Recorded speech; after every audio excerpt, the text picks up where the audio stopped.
o Senhor possa guiar a sua vida nessa palavra, que o Espírito Santo possa te conduzir a compreender qual é a vontade dele para a sua vida. Nós precisamos entender que nós vivemos em função de Deus. Nós vivemos por Ele, para Ele, porque Ele nos salvou. Não é ao contrário.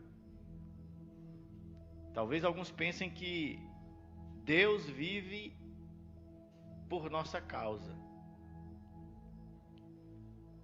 Talvez alguns pensem que Deus esteja vivendo em função de nos agradar, de nos saciar ou de fazer a nossa vontade. Não. Nós é que vivemos para fazer a vontade de Deus. Compreender isso é essencial para a igreja. Nós é que vivemos para Ele e não Ele que vive para nós. Talvez a imaturidade de alguns, na igreja como um todo, leve a esse pensamento.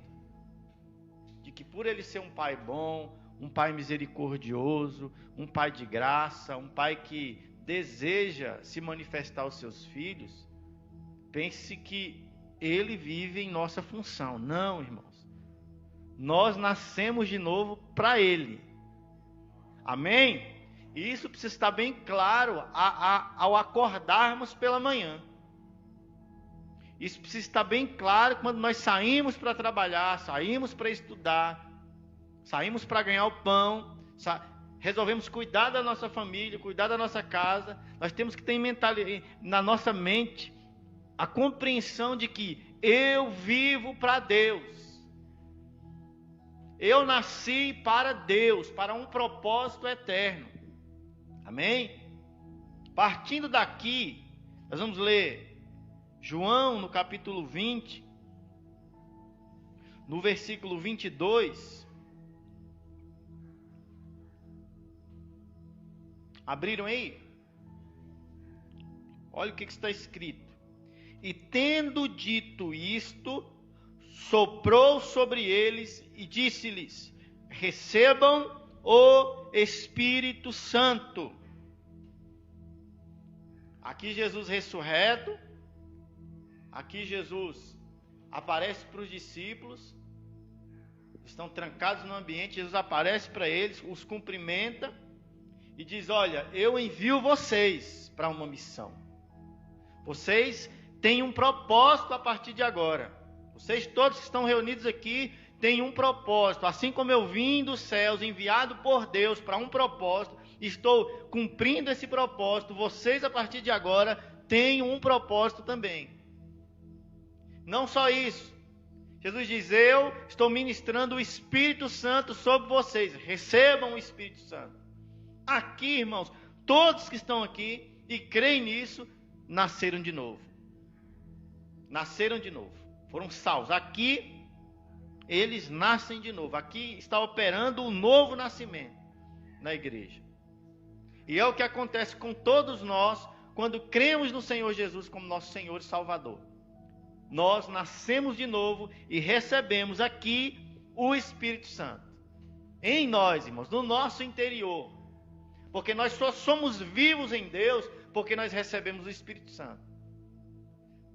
Só temos condição de declarar que nascemos de novo porque o Espírito Santo está operando no nosso interior, dando para nós o caráter de Deus. Dando para nós as características de Jesus Cristo. É para isso que o Espírito Santo vem para o nosso corpo, que ainda é mortal. Nos fazer andar na semelhança de Jesus Cristo. Quando ele diz: eu envio vocês, aqui no versículo 21, é isso que ele está dizendo. Vocês vão à minha semelhança. Assim como eu sou, vocês serão. Amém, irmãos? Assim como a santidade opera em mim, ela operará em vocês. Por quê? Aí ele diz: parece loucura. Se Jesus para aqui no versículo 21, não, Jesus, não dá para ir. Como assim? O senhor está indo embora, está nos deixando? Como nós iremos sozinhos? Ele diz: eu dou para vocês o Espírito Santo. Receba aquilo que eu tenho. Amém? Receba a minha natureza. a vida do Espírito. Porque o que tínhamos antes, irmãos, da salvação, era vida na carne. Um espírito morto e uma carne que estava no controle para governar o nosso ser para o pecado, para as vontades carnais e para o inferno. Mas em Jesus nós temos o poder do Espírito em nós, nos dando o caráter de Deus, o caráter de Jesus Cristo. É o que acontece lá em Gênesis, no capítulo 2, no versículo 7. Ele diz, olha, Deus formou o homem do pó da terra, moldou o homem e soprou em suas narinas o Espírito. E ali ele passou a ser uma alma vivente, um ser vivente, porque ele recebeu da parte de Deus o sopro, o Espírito, a vida, irmãos. Só que perdemos isso e nos foi dado de volta em Jesus Cristo. Temos a condição, irmãos, de agora sermos como Jesus Cristo. Temos a condição de agora termos o caráter de Jesus sobre nós. Assim como Jesus foi gerado do Espírito e não de um homem natural, no ventre de Maria, nós somos gerados nessa terra do Espírito. E não mais de uma mulher e de um homem natural. Lá em Lucas, no capítulo 1, quando o anjo encontra Maria, cumprimenta ela e diz, você é uma agraciada. Você receberá no seu ventre o Filho de Deus. Virá sobre ti o poder do Espírito. Antes ela pergunta, como vai ser isso? Como que eu vou gerar uma criança se eu nunca tive relação com homem nenhum? Estava noiva, prometida a José. E o anjo diz, você receberá o Espírito Santo sobre você. O Espírito Santo virá sobre você. E aqui falando de Jesus, Jesus é gerado no Espírito. É por isso que Jesus nasceu sem pecado e encerrou a sua vida aqui sem pecado. Alguns defendem que a adolescência de Jesus, ele pecou como qualquer outro adolescente. Jesus não pecou. Amém, irmãos? A Bíblia diz que não encontrou-se pecado nele em nenhum momento da sua vida. Por quê? Porque ele nasceu do Espírito. Não nasceu da carne. Por mais que conviveu com homens e mulheres pecadores, ele nasceu do Espírito. Por mais que viveu num ambiente de pecado, ele vivia no Espírito. Não pecou. Expressou em tudo o caráter de Deus. E nós, nascidos de novo, nascidos do Espírito, podemos expressar dia após dia o caráter de Deus. Existe um caminho para isso. Amém? Existe um caminho, um relacionar-se com o Espírito. Abra aí em Gálatas no capítulo 5. Gálatas no capítulo 5.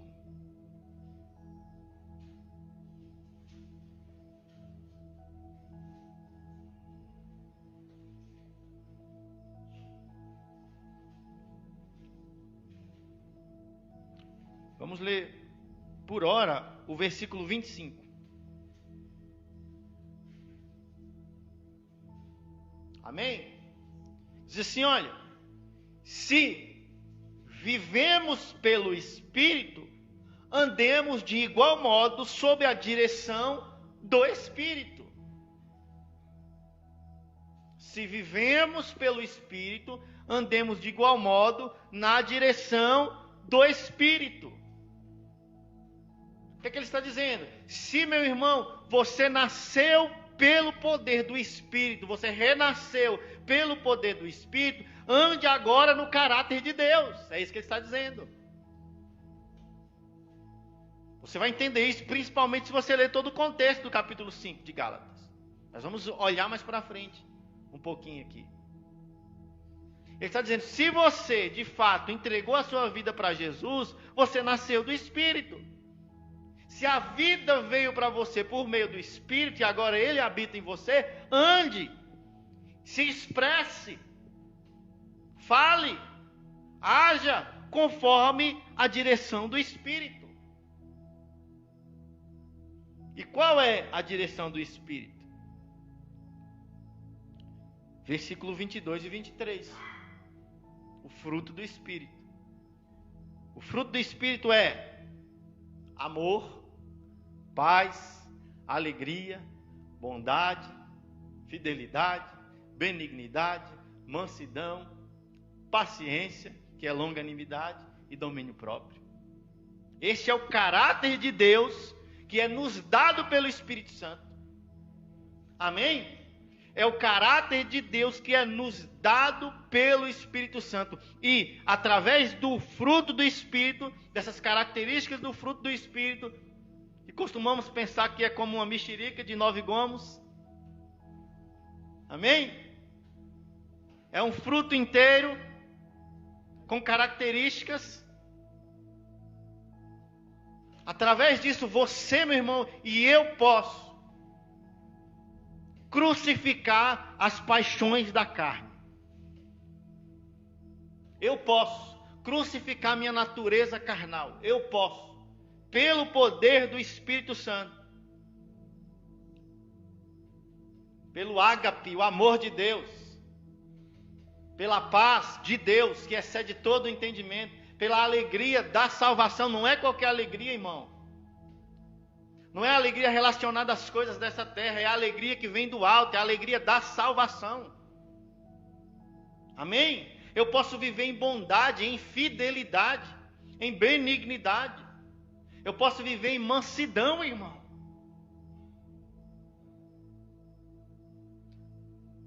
Eu posso viver em paciência. Eu posso ter domínio próprio pelo poder do Espírito. Se eu entender que é pelo Espírito, se eu entender que é pelo relacionamento com o Espírito, quando eu compreendo, quando a palavra diz, não apague o fogo do Espírito,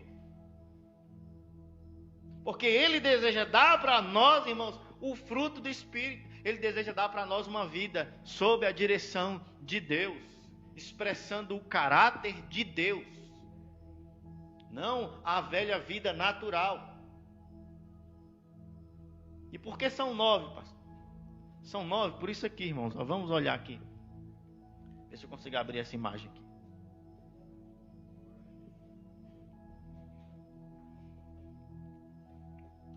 São 9. Uns falam que são mais, outros falam que são menos. 9. Abriu aí? Candelabro, menorá. Esse utensílio foi colocado no santo lugar do tabernáculo de Moisés. No santo lugar você tinha a mesa dos pães de um lado, o candelabro, a menorá do outro lado.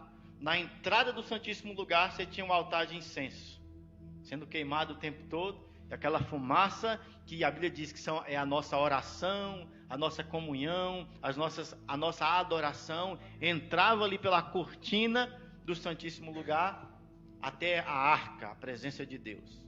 Mas esse era o utensílio que estava lá no santo lugar. E é dele que a gente vai falar um pouquinho.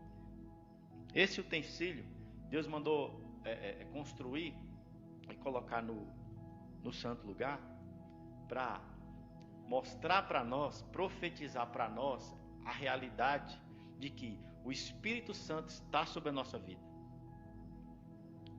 unido com o Pai e unido com o Filho. Está aí para mostrar para nós que o fogo do Espírito está sobre a nossa vida em operação. Porque em cada braço desse aí, dos 7, uma lâmpada era acesa em cima, com óleo, com azeite, representando a presença do Espírito Santo. Amém? Mostrando que aí está o Pai, o Filho, o Espírito e a igreja. Lá em Êxodo, Deus disse assim: Moisés, faça um candelabro, uma menorá de ouro puro. E ouro fala da santidade de Deus. Amém? Ouro puro. Não havia nenhum outro metal ou nenhuma outra coisa nesse instrumento. Ouro puro. Fala da santidade de Deus. Amém? Outra coisa. 7 lâmpadas, 7 braços. falando da plenitude da presença de Deus, os 7 Espíritos de Deus que está sobre toda a terra. A presença de Deus está em todo lugar, operando em todo lugar. Está aqui nesse culto, o Espírito, a glória de Deus, os olhos de Deus estão aqui nesse culto e estão em todos os cultos, em todo o planeta Terra. E se houver culto fora do planeta, em alguma base por aí, hoje, o Espírito Santo está lá. A presença de Deus está lá. Amém?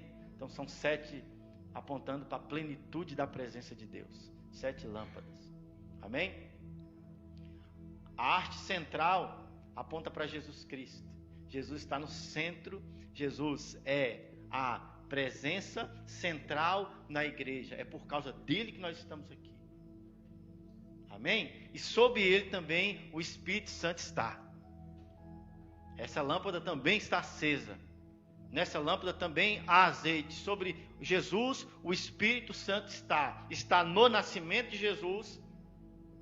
Esteve no seu batismo nas águas. Esteve na sua ressurreição. Então o Espírito Santo faz parte da igreja. Faz parte do plano eterno de Deus. E essa haste central aponta para Jesus Cristo. No centro da igreja. Amém? No centro da igreja. Ele é o fundamento da nossa vida, irmão. Ele é o fundamento de nós estarmos aqui hoje. Ele é a raiz. Amém? Ele é a pedra fundamental. Veja que dele parte todos os outros braços, as outras hastes. Então, se há qualquer culto, em qualquer lugar, apontando para outro que não seja Jesus Cristo, é um falso culto. Amém? Se há qualquer adoração que não coloque Jesus como no centro, é uma adoração falsa. Jesus precisa estar no centro. Tu és digno de tudo, pois tudo vem de ti, tudo é para ti. E dele, irmão, é a glória. Amém? Dele é toda a glória. As outras 6 hastes, 3 de um lado e 3 do outro, aponta para a igreja. 6 é o número da igreja, ou é o número do homem. Amém? 6 na Bíblia é o número do homem. Dizem que é o número do homem caído, mas é o número do homem. Então aí são 6 hastes laterais. E Deus falou também, olha, em cada haste, a do meio, em todas as outras laterais, você vai colocar, ô Moisés, amêndoas, o fruto da amendoeira. Em cada uma delas, você vai colocar, tá vendo aí? Na haste central, você tem 4 amêndoas. Na haste central, você tem 4 amêndoas. A amêndoa é o primeiro fruto a florescer naquela região. A amêndoa aponta para a multiplicação, para a abundância, para o fruto, para o florescer. Lembra que foi a vara de Moisés, foi colocada entre todas as outras, de todos os líderes da tribo, que nasceu uma amêndoazinha, a flor da amêndoa e uma amêndoa, apontando para o florescimento de um ministério, ou florescimento de uma vida.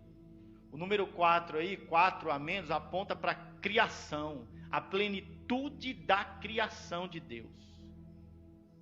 A terra tem como base o número 4. Água, fogo, terra e ar. Os 4 pontos cardeais, né? Norte, sul, leste, oeste. Não é? O próprio nome de Deus tem 4 letras no hebraico. Yahvé, Yud, Rei, Vav, Rei em hebraico. 4 letras apontando para a plenitude da criação de Deus, a natureza de Deus. Então a haste central aponta para Jesus e a obra criadora de Deus e o Espírito Santo sobre esta obra. As outras 3 apontam, as outras 6, 3 de um lado, 3 do outro, aponta para a igreja. E ele diz, olha, em cada haste das 6 que sobraram, você vai colocar 3 amêndoas, 3 flores da amendoeira e 3 amêndoas, Moisés. 3 de um lado, em cada haste 3 dá 9 e 9 do outro lado. Aí nós entramos no fruto do Espírito. Quantos são, irmãos? 9. Então, se você olhar de um lado aí, há 9 frutos. Ou 9 características de um fruto só. Porque a Bíblia diz que é o fruto do Espírito. Amor, paz, alegria, bondade, fidelidade, benignidade, mansidão, paciência e domínio próprio. Deu 9? Deu 9, não deu? Então 9, o fruto do Espírito operando sobre a nossa vida. A igreja precisa estar apoiada nisso, irmão. A igreja precisa estar apoiada no entendimento de que o Espírito Santo deseja tratar o nosso caráter. Porque a igreja não vai conseguir se expressar no mundo sem o caráter de Cristo. A Bíblia diz assim, olha, que amando uns aos outros, nós vamos ser conhecidos, reconhecidos como de Deus. Porque Deus é amor, irmão. E o amor é a base desse fruto. O amor de Deus para conosco, não o nosso amor para com Deus, que é outra coisa que a igreja tropeça. Porque na antiga aliança, escute isso, a base que havia de lei, de compreensão, é o primeiro mandamento. Ame a Deus sobre todas as coisas, acima de tudo. E Jesus vem e confirma esse mandamento. Alguém pergunta para Jesus, ainda na velha aliança, Jesus, qual é o mais importante, o primeiro mandamento? Ele diz, ame a Deus sobre todas as coisas, com todo o seu entendimento e toda a tua força. É assim ou não é? E ele diz, o outro é semelhante a esse, ame ao teu próximo como a ti mesmo. Isso sob a lei, irmão. Sob a lei, se você não conseguir amar Deus acima de tudo, você não é salvo. Só que sob a nova aliança, na nova aliança, nós não estamos estabelecidos no nosso amor para com Deus, mas no amor dele para conosco. Porque Deus amou o mundo de tal maneira que deu seu Filho unigênito, para que todo aquele que nele crê não pereça, mas tenha a vida eterna. É o amor dele por nós. Não é o nosso amor para com ele. Porque a Bíblia diz que nós só o amamos porque ele nos amou primeiro, irmão. Não há amor para com Deus se nós não compreendemos o amor dele. A base do relacionamento para com Deus é o amor dele em nós, irmãos. O ágape de Deus em nós. Em nós. Pedro, quando descobre que Jesus vai morrer, Pedro diz, Jesus, eu estou com você. Estou contigo em toda e qualquer situação. Estou pronto a morrer do seu lado. Jesus olhou para Pedro, né? Jesus era alguém, eu creio, com bom humor. Deve ter dado aquele sorriso, como você dá para um filho, quando você sabe que ele não vai conseguir. Deixa eu ir sozinho, pai. Você não, né? Tenta, mas você não vai conseguir. Jesus disse para Pedro, olha Pedro, hoje mesmo você vai me negar 3 vezes. Hoje mesmo você vai fingir que não me conhece, Pedro. E Pedro dizendo, eu te amo, Jesus. Eu amo o Senhor a ponto, e Pedro está aqui apoiado com certeza no primeiro mandamento da lei. Eu te amo, Jesus, eu vou contigo até a morte. Jesus vai para a cruz quando está naquela noite mesmo, sendo torturado. Pedro o nega 3 vezes. Quando Jesus ressuscita, Pedro está atormentado por isso, por achar que amava a Deus e se encontrou não amando a Deus. E Jesus vai atrás de Pedro e tem uma conversa muito interessante com Pedro, que é uma conversa que, por nós não termos no português o que o grego tem, não conseguimos traduzir exatamente como foi aquela conversa de Jesus com Pedro. Jesus pergunta para Pedro assim, Pedro, você me ama? E a palavra que ele usa ali para amor é ágape. É o amor que ele dizia ter lá antes da cruz. Lembra? Eu te amo, Jesus, eu vou com o Senhor até a morte. E Pedro pergunta assim, e Jesus pergunta, Pedro, você me ama com amor ágape? Você me ama, ágape? Você tem ágape por mim? Jesus faz essa pergunta 3 vezes, e nas 3 vezes Pedro responde assim, não, Jesus. Quando ele afirma, eu te amo, no português nós só temos essa palavra para amor, ele está dizendo assim, eu consigo só gostar do Senhor, no grego, no original. Eu não consigo te amar com ágape. E na 3ª vez a Bíblia diz que Pedro se entristece. Quando nós lemos o texto, na maioria das traduções em português, a gente acha que Pedro se entristece com Jesus, porque Jesus está insistindo numa coisa que ele já falou. 2 vezes. É ou não é? Eu te amo, Jesus. Pedro, você me ama? Eu te amo, Jesus. Pedro, você me ama? Ah, Jesus, por favor. O Senhor sabe de todas as coisas, né? O Senhor sabe que eu te amo. Mas não é isso que acontece lá. Pedro se entristece consigo mesmo porque ele não consegue dizer para Jesus que ele ama a Jesus com amor ágape. O máximo que ele consegue dizer para Jesus é: Jesus, eu gosto do Senhor. Esse amor aí que o Senhor foi lá na cruz para morrer por mim, eu não tenho não. É isso que está lá, de fato escrito. Mas mesmo assim, irmãos, mesmo assim Jesus diz: Pedro, vai e apacenta as minhas ovelhas. Seja um pastor, Pedro. É ou não é? Seja um pastor. Pode ir, Pedro, com esse amor que você tem, me serve. Porque eu não estou esperando um amor que leve você a morrer na cruz, ainda. Porque Pedro estava apenas começando a vida cristã ali. Apenas iniciando a vida cristã. Jesus não poderia exigir dele ágape. Não poderia exigir dele ágape. Então Jesus diz: serve gostar. Caminha nisso que você tem. Mas nós sabemos como foi o final da vida de Pedro. Não sabemos? Crucificado, e a história diz que foi de cabeça para baixo. Então ele amou. Ele conseguiu se desenvolver no fruto do Espírito: amor, paz, alegria. E ser sacrificado, crucificado, martirizado por causa de Jesus Cristo. Então, querido, envolva-se com o Espírito Santo. Relacione-se com o Espírito Santo, para que você receba da parte de Deus a ágape. Amém? E todos os demais gomos do fruto do Espírito. Alegria. E como eu disse, não está vinculado a nada que acontece aqui, irmão. O mundo pode virar de cabeça para baixo. Você vai acordar pela manhã, dar um sorriso para o seu dia e falar: eu estou alegre, porque Jesus é comigo. Amém, irmãos? Porque Jesus é comigo. Não se trata de circunstâncias. Então relacione-se com Ele. Ore. Ore, mergulhe na oração. Mergulhe na oração em outras línguas, irmãos. Romanos capítulo 8, versículo 26. A Bíblia diz: nós não sabemos orar corretamente. Porém o Espírito nos ajuda em nossas fraquezas. O Espírito intercede por nós com gemidos inexprimíveis, nos fazendo orar segundo a vontade de Deus, irmãos.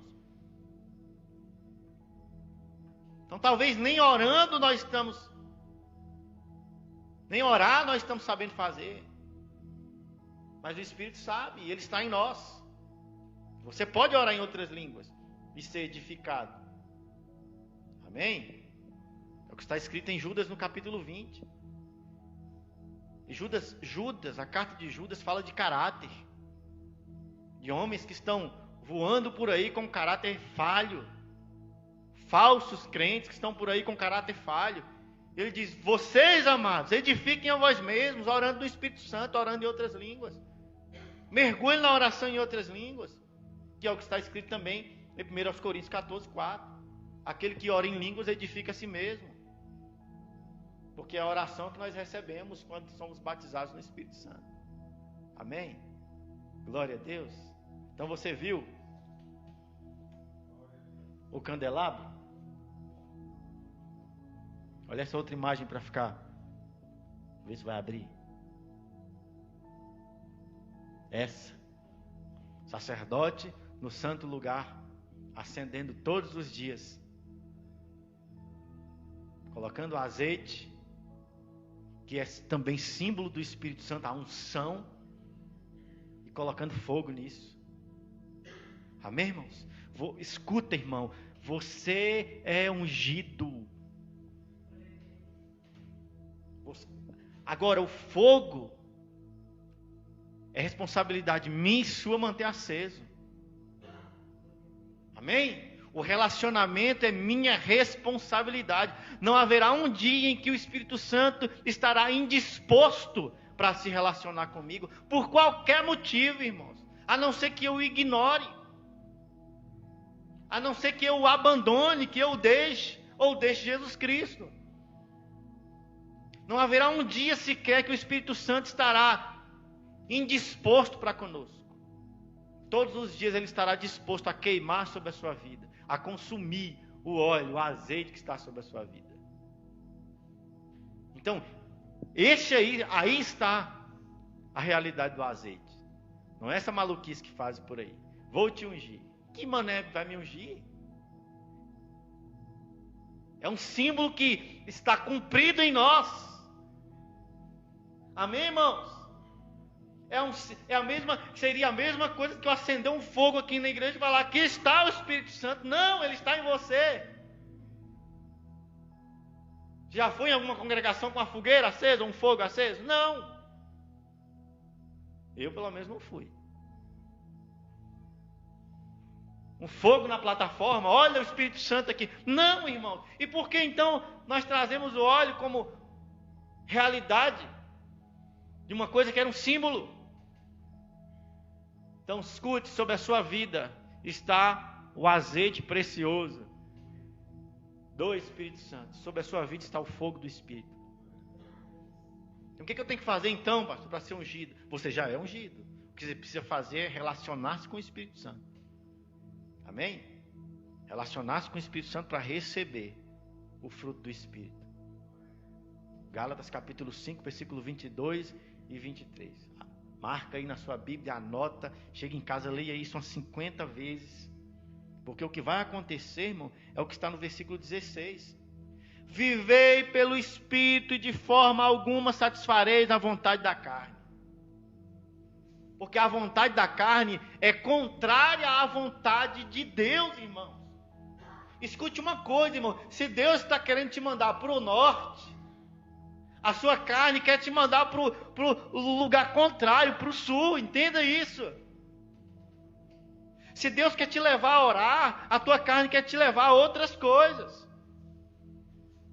Se Deus quer te levar a falar a vontade dEle, a tua carne quer levar você a falar as coisas do diabo e do inferno.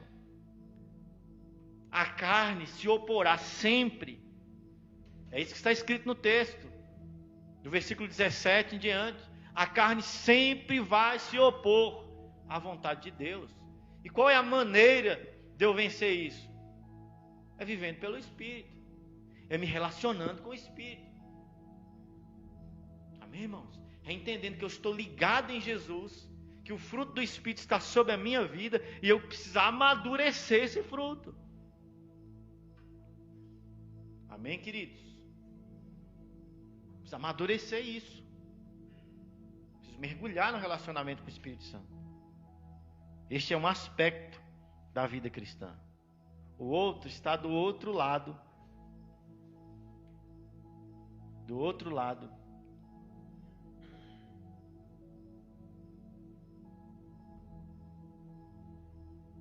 Do candelabro, da menorá.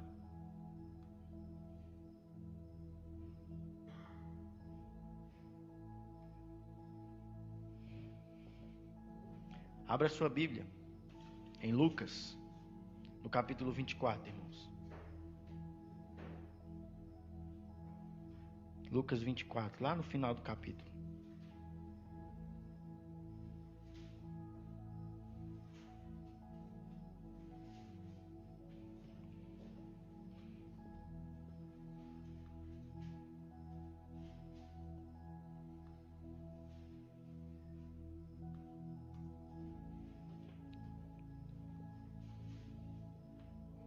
Amém?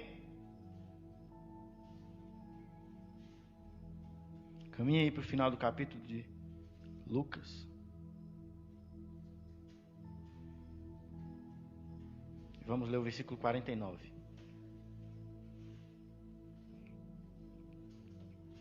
Todos abriram?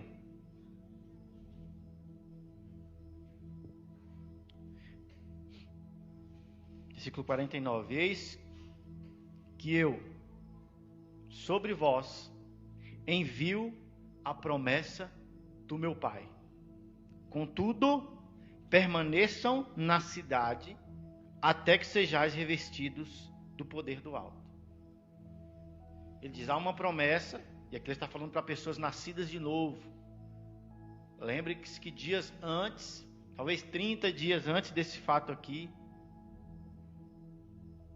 Jesus encontra os discípulos, sopra sobre eles o Espírito e eles nascem de novo. Já tem o Espírito neles. Amém? Agora Jesus está dizendo, há uma promessa que vocês precisam receber de Deus, só que fiquem em Jerusalém, permaneçam aí orando. Eu estou indo. Jesus chama os discípulos. A Bíblia diz que ele vai para as proximidades de Betânia, vai para uma montanha, para um monte, e de lá ele sobe, de forma visível. Os discípulos ficam olhando e Jesus vai subindo para a glória, para a presença de Deus, se assentar à direita de Deus. Eles ficam ali olhando para o alto. Os dois anjos se aproximam e dizem, o que vocês estão olhando para o alto? Como? Alguns já havia, vamos. Parem de olhar para o alto, da mesma forma que vocês estão ouvindo, vendo subir, ele vai descer. Vão cumprir a missão de vocês. Eles saem dali e vão orar. Amém? Vão cumprir a ordem de Jesus. Fiquem na cidade até que vocês sejam revestidos de poder. Até que do alto venha poder sobre a vida de vocês. Permaneçam em Jerusalém, porque uma promessa virá sobre a vida de vocês. Caminha para Atos, no capítulo 1. Entenda que Atos dos Apóstolos, irmãos, é a continuação de Lucas, do Evangelho segundo Lucas. Amém? Lucas escreveu o Evangelho, uma pesquisa muito detalhada a respeito da vida e da obra de Jesus, e escreveu Atos dos Apóstolos, com a intenção espiritual de nos orientar a respeito de Jesus Cristo, da sua obra, da vontade de Deus para as nossas vidas.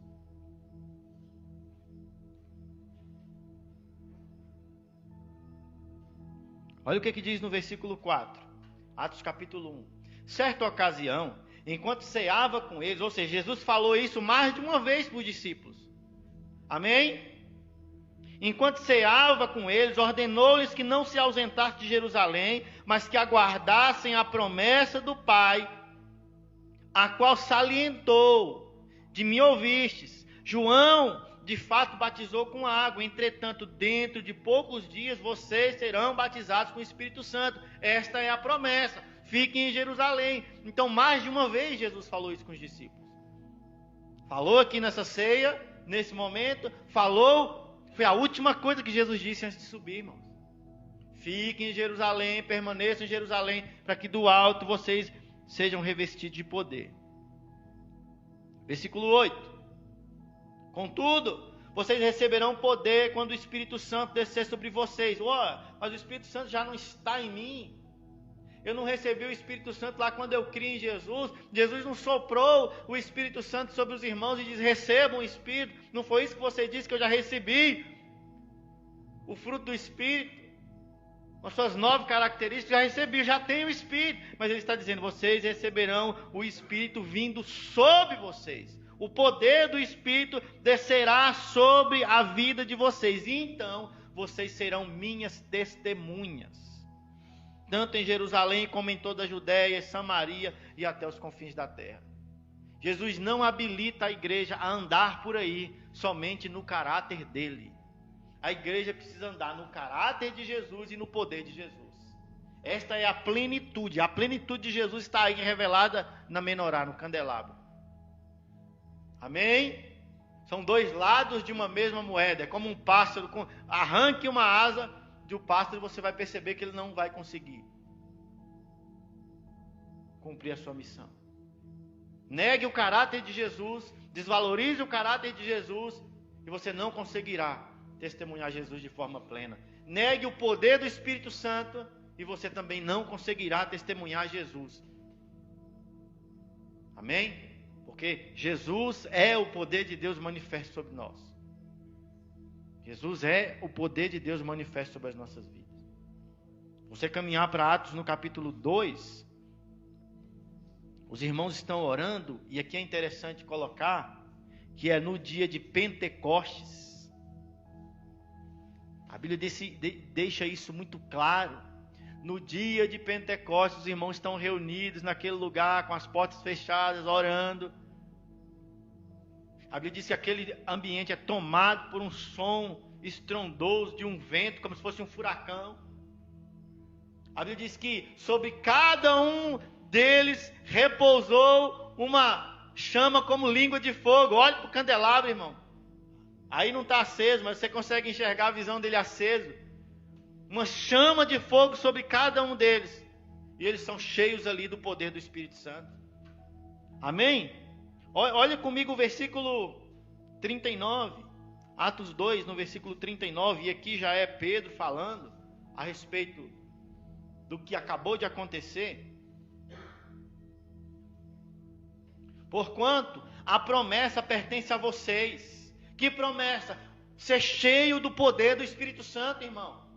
A promessa pertence a vocês. A promessa pertence a vossos filhos e a todos quantos estão distantes. Enfim, a todos quantos o nosso Senhor, o nosso Deus chamar. Quantos foram chamados por Deus aqui, queridos?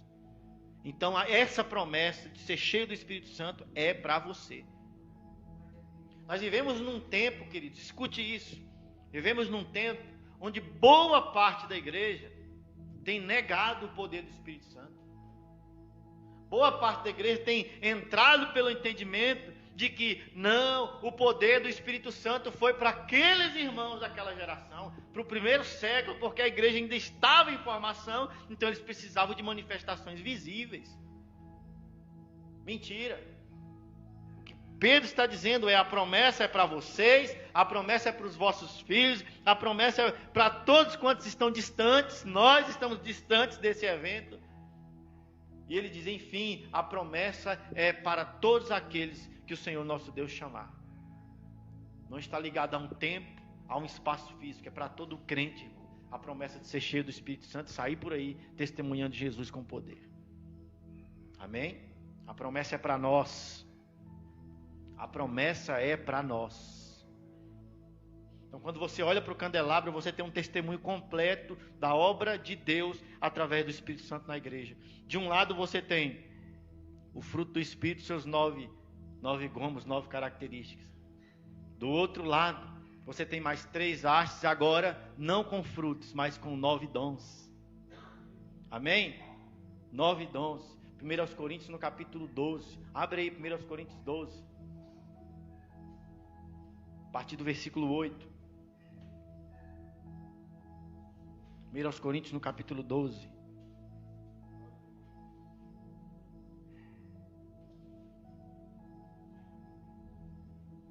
Amém?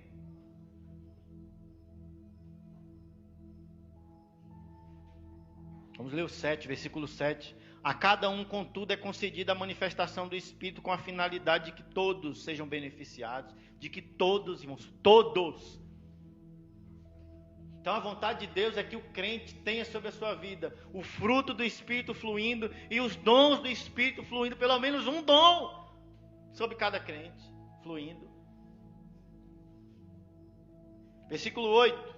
Pelo Espírito a um é dada a palavra de sabedoria, a outro pelo mesmo Espírito a palavra de conhecimento, a outro pelo mesmo Espírito é outorgado o dom da fé, a outro pelo único Espírito os dons de curar, a outro o poder de operar milagres ou maravilhas, a outro dom de profecia, a outro discernimento de Espírito, a outra variedade de línguas e a outra interpretação de línguas.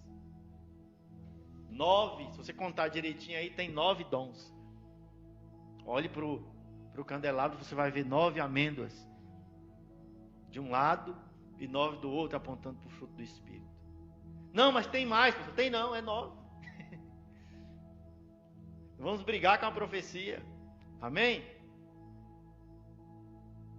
9 dons poderosos sobre a nossa vida, para que nós possamos sair por aí, testemunhar, curar os enfermos, dar palavras proféticas, ter conhecimento do que Deus está querendo fazer na vida de alguém.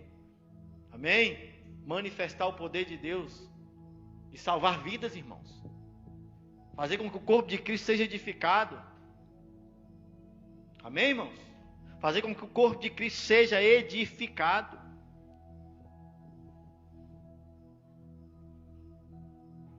você olhar em Atos 2, Atos no capítulo 2,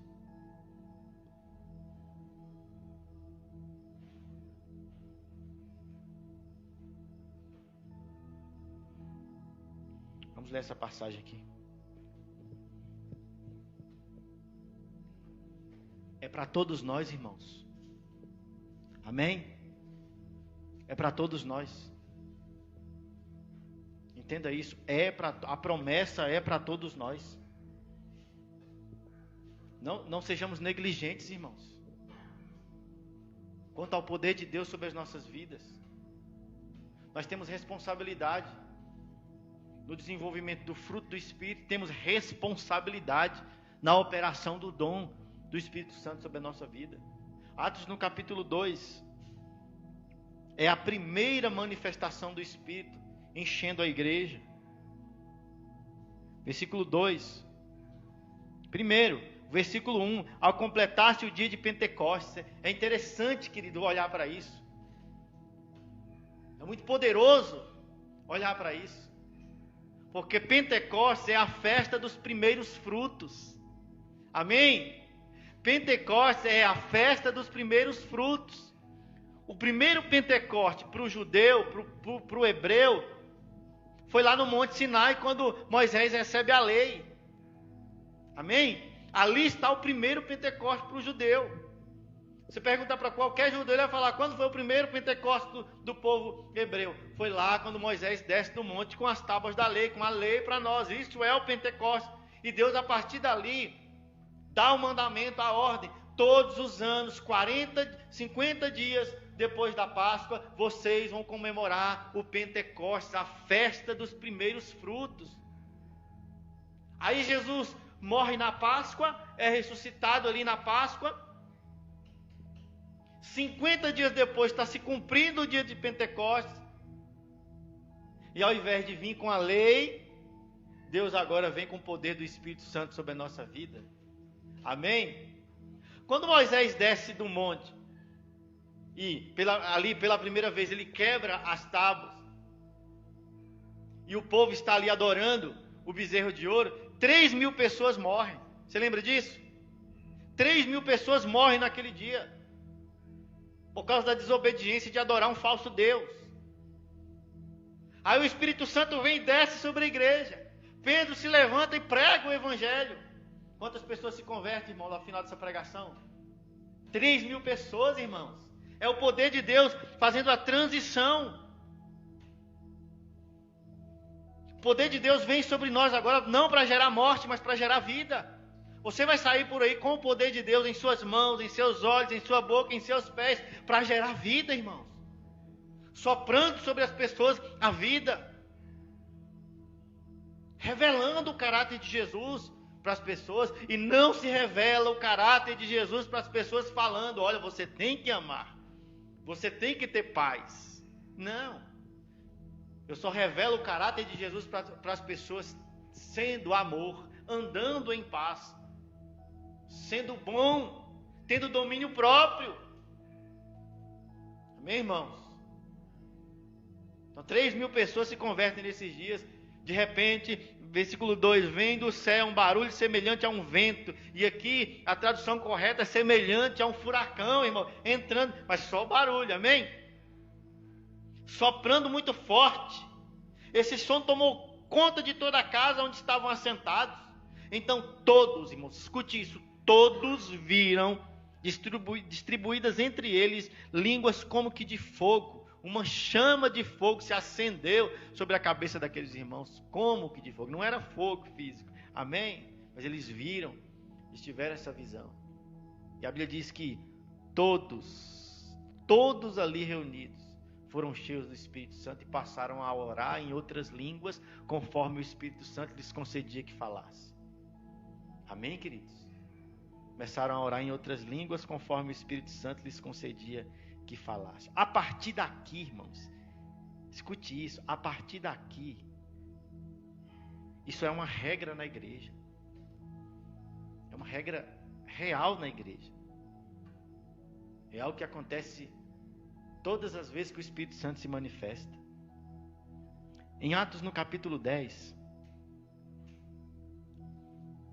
Abre aí Atos capítulo 10.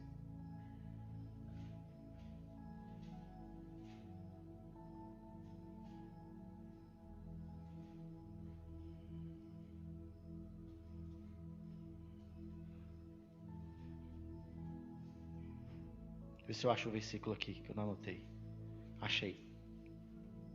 Atos capítulo 10, Paulo ou Pedro é levado à família de um gentil. Pedro, depois de ser convencido por Deus a ir pregar para um gentil, para um não judeu, porque Pedro ainda achava que o evangelho era só para os judeus, e Deus aparece ali para Pedro, né? Desce um lençol, algo como que um lençol com animais considerados impuros pela própria lei, e Deus diz para Pedro: Pedro, mata e come, numa visão. Ele diz: de maneira nenhuma, Senhor, eu, um judeu autêntico, vou comer esses animais impuros de jeito nenhum. Deus fala para Pedro: olha, Pedro, não considere impuro aquilo que eu já purifiquei.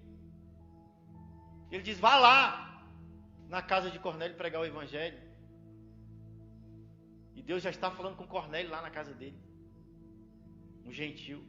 Pedro chega na casa dele, começa uma conversa meio que se justificando: olha, eu estou aqui, mas porque Deus me mandou, eu tive uma visão, eu tenho, né, algumas pessoas ali com Pedro, e ele começa a se expressar ali como se não devesse estar ali, mas ele prega o evangelho. E no versículo 43, de Atos 10, Pedro está pregando, amém? Está desenvolvendo a sua pregação.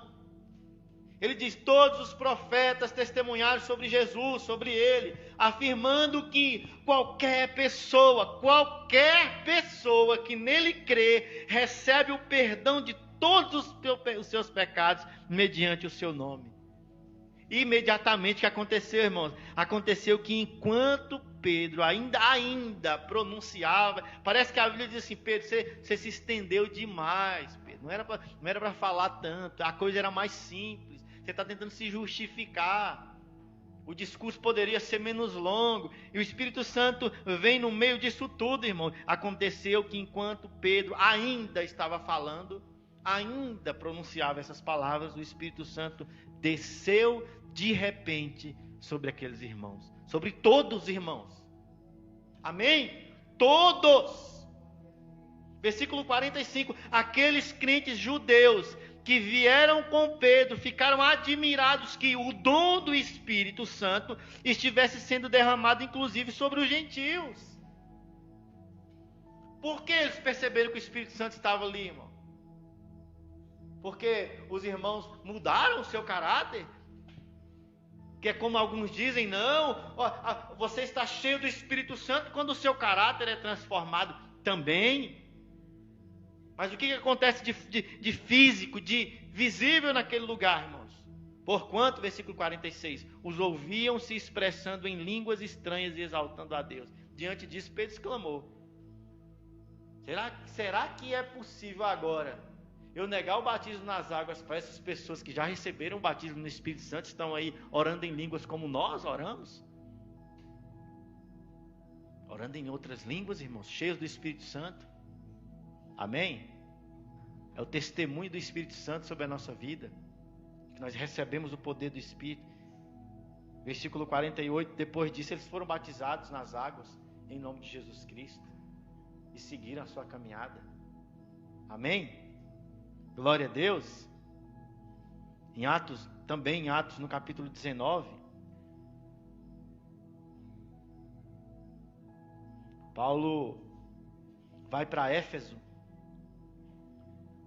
E lá em Éfeso tinha uns 12 irmãos já reunidos. Uma congregação, né? Reunida. Paulo participa ali de alguma oração com aqueles irmãos, de algum início de culto. E Paulo pergunta para eles assim no versículo 2: ei, vocês receberam o Espírito Santo no dia que vocês creram?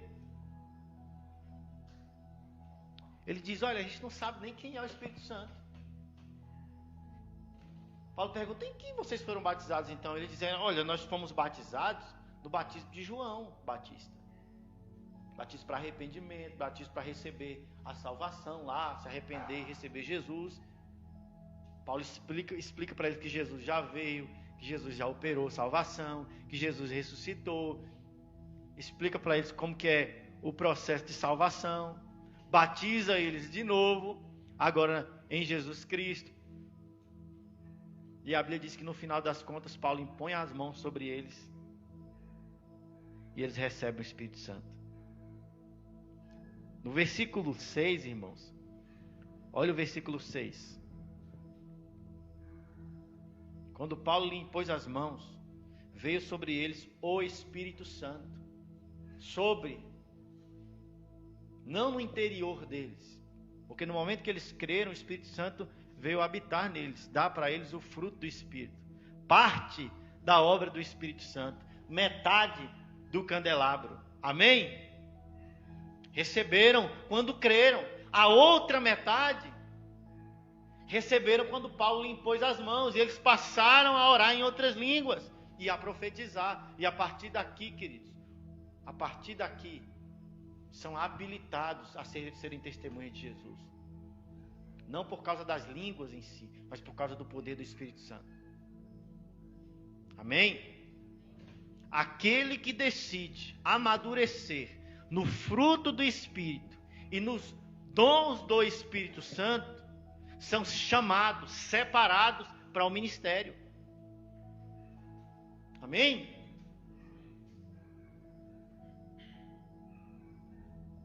No começo da igreja, as viúvas, que eram desamparadas em sua maioria pela sociedade, vieram a reclamar com Pedro, com Tiago, com João, porque não estavam sendo assistidas nas suas dificuldades. Os discípulos, os apóstolos agora olham entre si e falam, olha, se a gente parar de orar, a gente está enrolado. A gente precisa continuar orando. Só que as viúvas estão com problemas, alguém precisa socorrê-las, alguém precisa levar um alimento, alguém precisa lá orar com elas, alguém precisa suprir a necessidade física dessas viúvas. Só que nós, os apóstolos, não podemos sair da oração, porque a oração, a comunhão com o Espírito Santo é o que nos habilita a operar milagres, a operar sinais, a estabelecer a igreja. Então eles dizem, vamos separar diáconos, auxiliares, servos, trabalhadores, diácono, para que possa ajudar as viúvas.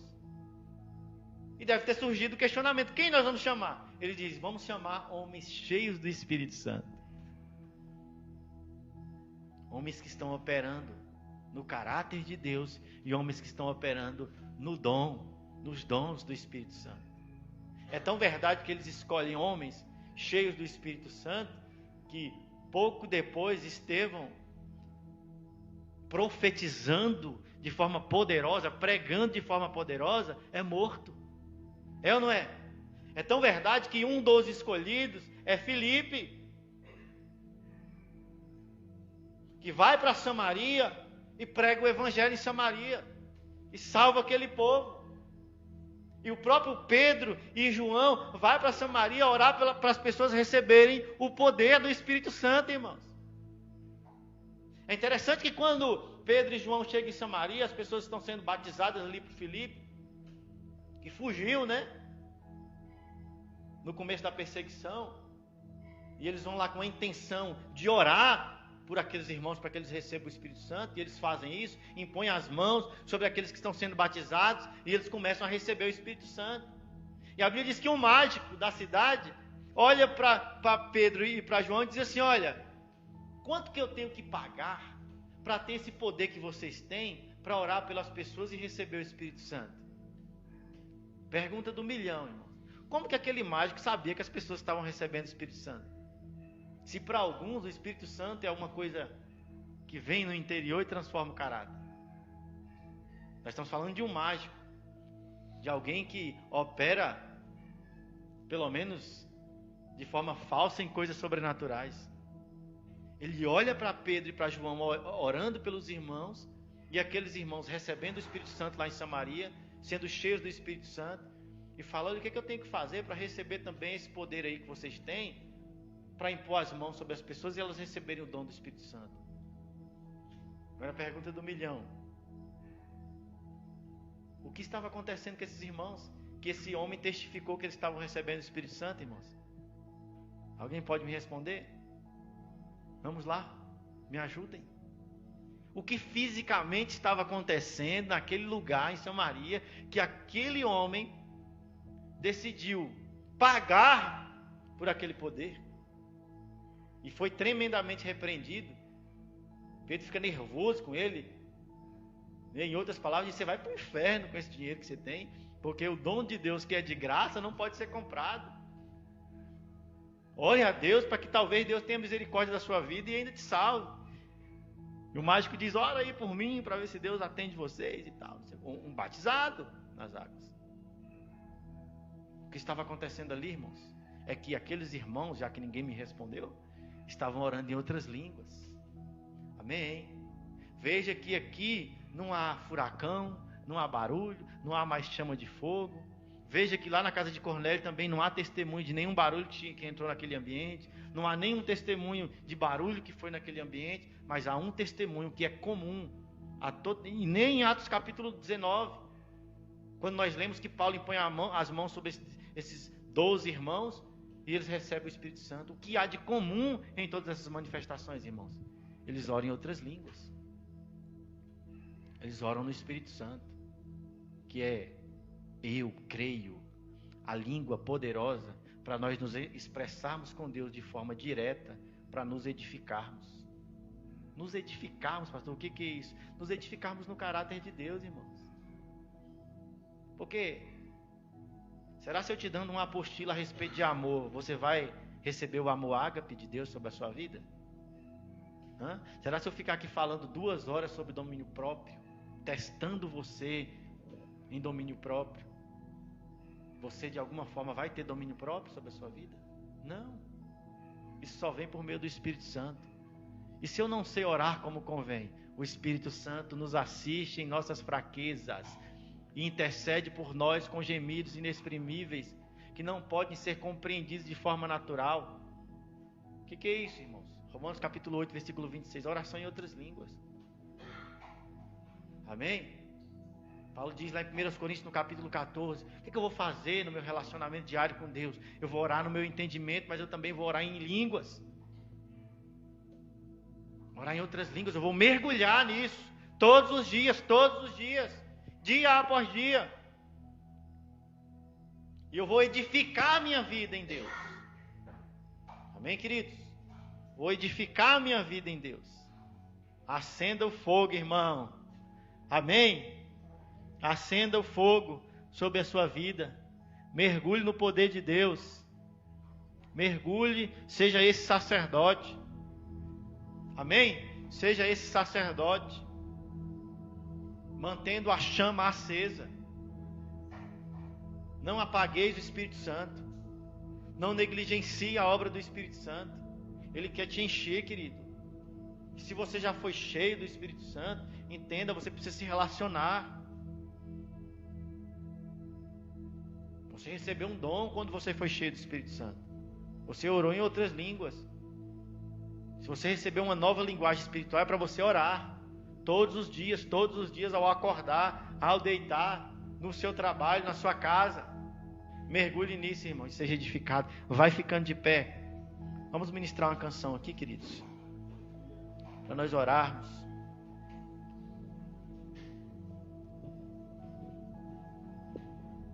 Aleluia. Escute, irmão. Escute uma coisa. Todas as vezes que o povo de Israel se desviava por algum motivo, era preso, era levado cativo, e eles tinham um entendimento de que precisavam voltar. Escute isso. A primeira coisa que faziam era um retorno à lei, um retorno ao Pentecoste. Velha aliança.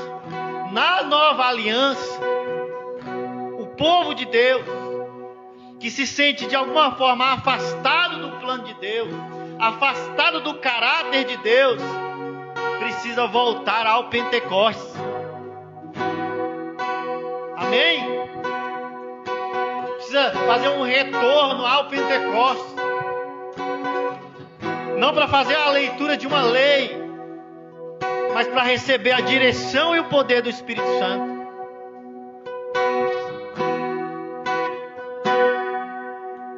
Não para receber ordenanças naturais que levam à morte, mas para receber poder, autoridade, unção que leva à vida.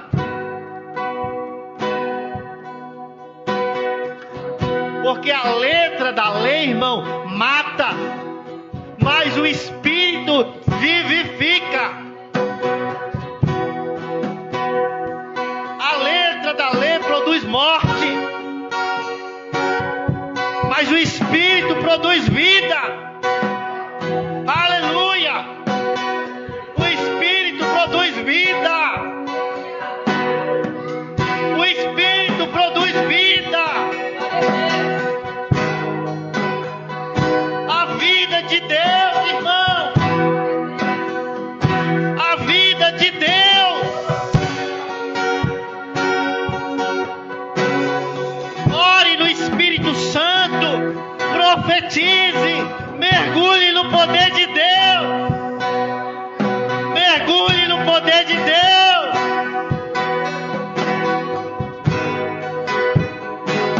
Faça um retorno ao Pentecoste. Receba o poder de Deus sobre a sua vida. Oh, adore o Senhor. Enquanto nós adoramos, ore em línguas, irmão. Pastor, eu nunca orei em línguas. É pela fé. Abra a sua boca e se expresse naquilo que o Espírito Santo colocar no seu interior. Como eu disse, não é necessário nenhuma outra manifestação. Nem arrepios, nem vento, nem barulho. A única coisa é que você pode se expressar em fé em outras línguas. Ore, ore, ore, mergulhe.